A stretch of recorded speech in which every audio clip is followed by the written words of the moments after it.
It's called motion bombing. When the trains left, then that's when all the writing just came on the streets.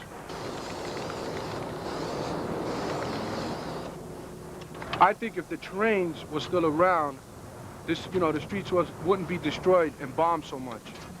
More riders would bomb the trains because the trains move, they go to all different boroughs, and your name travels. And it went from mailboxes inside of buildings, from clubhouses to mailboxes to train stations, to trains, getting mobile, getting all city, getting seen from all the way 241st to the Bronx to New Lots Avenue, the 2 line. It got seen all over the place. That's where it was born. When I first met my wife, I did a I Love Catherine with Valentine's Day, because basically I was broke and couldn't get her what I wanted to get her. Took her to the train station, and when she saw I Love Catherine roll by, she just, I needed a roll of paper towels.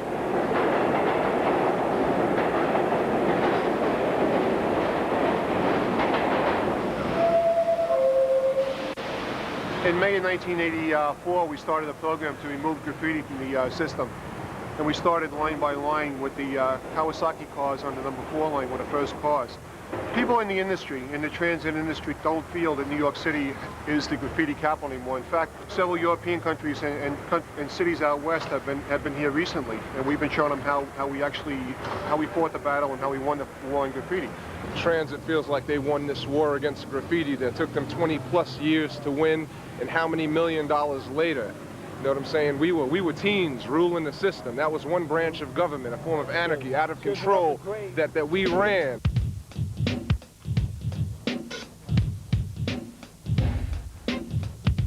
We've spent years trying to talk them out of painting graffiti. We've spent years out of being nice. And I think the time has come when those of us who are law-abiding citizens say that we're going to take our streets back, or else our city is going to go into a state of anarchy.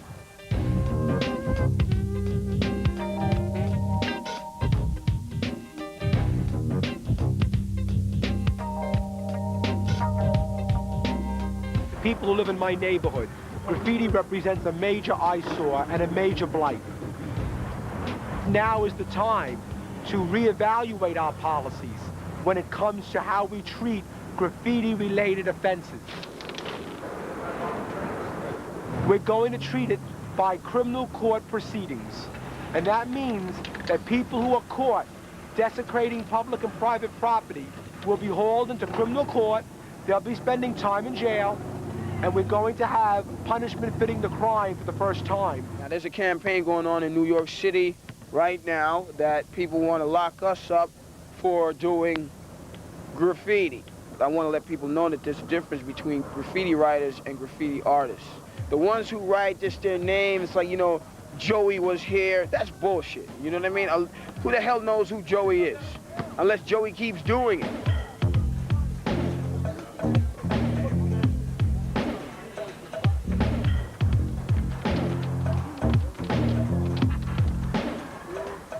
TC5 started like in '69. At first it was a band, and it just turned into a writing thing, and it was passed on and on. So go ahead, you finish it, man. So they started getting up because, a lot of kids that were sons of like gang members and stuff like that, they started putting their street name up to represent, like, this is me, this is where I'm from, blah, blah.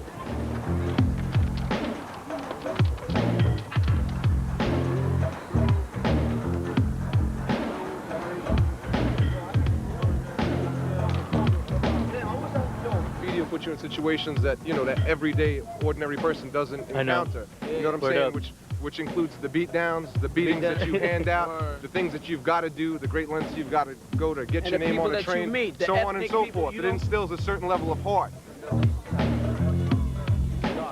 We don't really have any real power amongst ourselves right here. And what Graph does, it gives you a method, gives you a way to be a king in your own world. And it gives you a method to be, like, in the street, in our world, kids just, you know what I'm saying? Because they recognize who we are.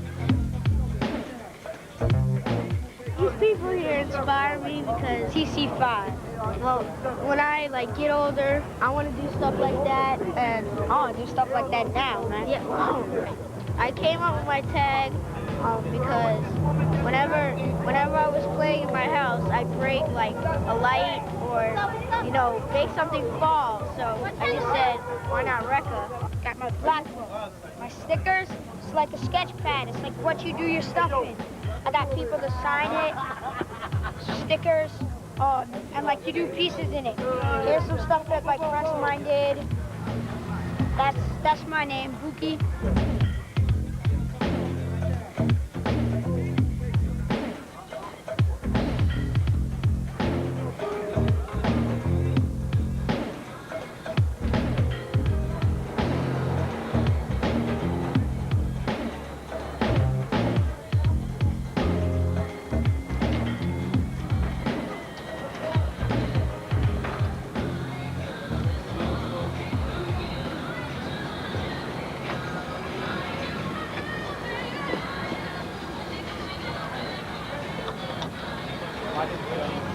It's the best way to spend a Saturday, man. So people go get a haircut and get their car washed. We pay walls. And then party later. Lock them up for life. I'm tired of it. They know better. They know better. But their parents, the parents got to pay a fine. Make the fine so heavy. That's a warning. First they get a warning, then a fine, then the parents and the child get it. That's all. When you see punishment fitting the crime, Right. and you see parents being held responsible, you won't see the graffiti you see today. I got a message for Giuliani and all his boys. Stop picking on the can-kicking, wall-hitting brothers that represent ghetto art and die for that shit and still do that shit to this day, because you will never fucking be Never better than represent. us. Never Can't stop us, Fuck man. that.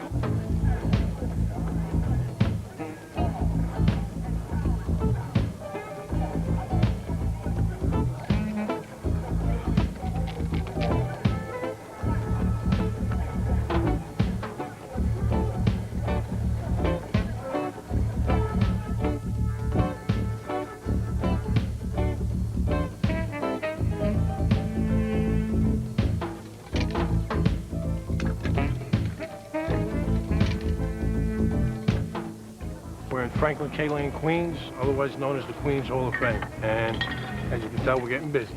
Got the TMB crew, SICK crew here in the house. We got Two Will, Swing, N76, Spy, and a host of others.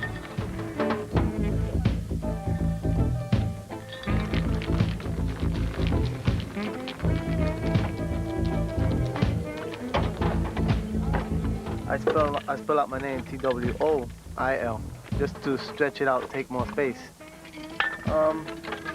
Basically the purpose to camouflage in a piece is to catch an eye. Once you catch the eye, then you worry about if they can read it or not, you know?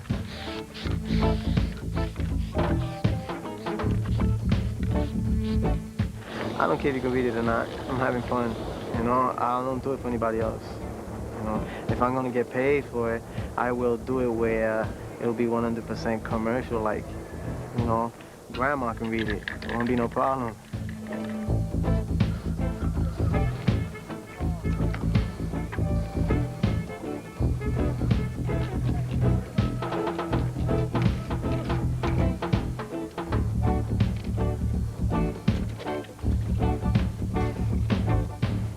Growing up in New York and being surrounded with a lot of the things I was surrounded with, I knew what I didn't want to do, and this seemed like a safe alternative and still kind of have that gangster image a little bit.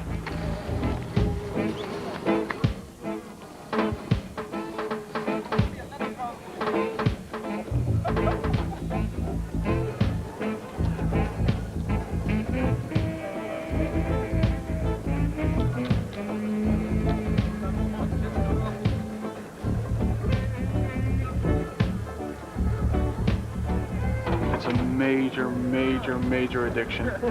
It's the same as drugs. It's the same as smoking, coffee. You know, it's a major addiction. You don't just start writing and then you just turn on one day and say, oh, I'm gonna stop. That don't happen. It's just something that's in your blood, you know.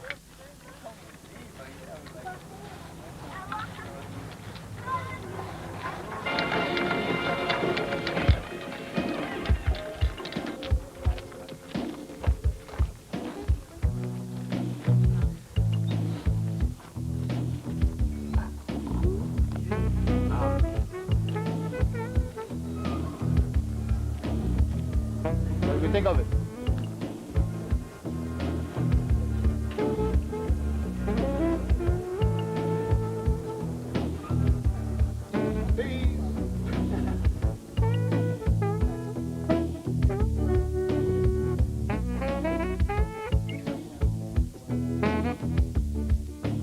I know that there's always going to be another generation coming up, and then this is not something that's easily cleaned off as a new slate. You know, there'll always be something else to be put on the canvas of your choice.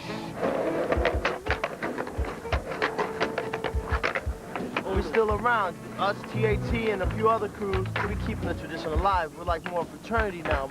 We're taking it to the next level. And as you know, we have the next generation in effect. All of us are fathers, proud fathers now. We're coming up. And our children are going to learn this. And it's not going to die. It's just going to multiply. It's going to learn. It's going to evolve and transform.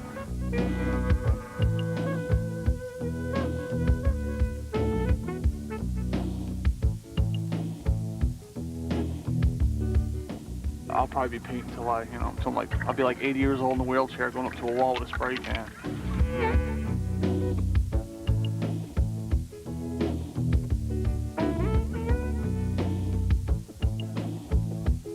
All those people broadcasting over there, we're going to show you that we right here. You know what time it is? It ain't funny. It was free back in 1983, and now we're doing it in 4 and 5. Get on the microphone. The children of the ghetto must survive. Co-star will rock the beat, and I'll rock the mic, because it's just like that. Tonight, Crown Heights, the low life got beat deep.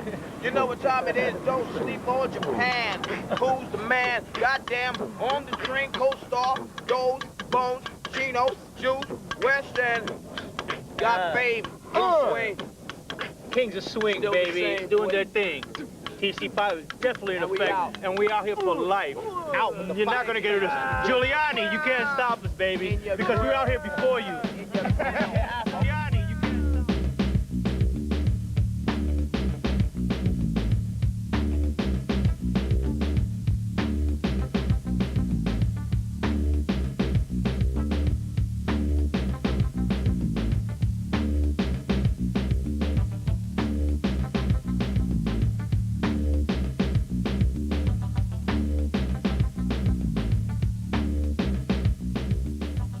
Neste mandag til samme tid møter vi 70 år gamle Dixie Evans, som skal snakke om sin fortid som eksotisk dronning i Amerikas gyllene striptease-dager.